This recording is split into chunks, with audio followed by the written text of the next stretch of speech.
Ang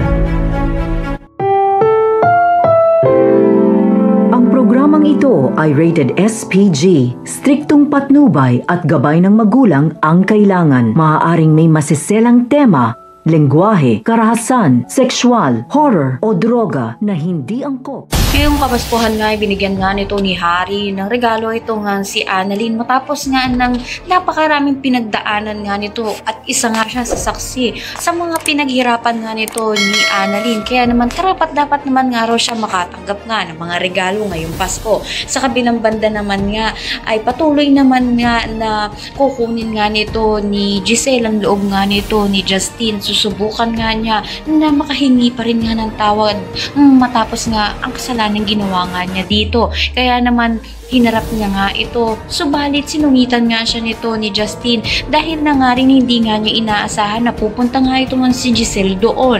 Kaya naman sinabi na nga lang nga nito ni Giselle na aalis na nga lang siya upang sa gayon nga hindi na nga siya magalit pang muli. Subalit nang papaalis na nga ito man si Giselle, nagulat nga ito nga nang sabihin nga nito ni Justin na kakausapin niya nga ito at malaking posibilidad nga na ayusin na nga nila ang gusto sa kanila. Kaya naman pakatutukan nga natin dito kung papatawarin na nga ba ng tuluyan nito ni Justin itong ang kanyang ina na si Giselle. Ang lahat na yan abangan natin. Maraming salamat sa inyo.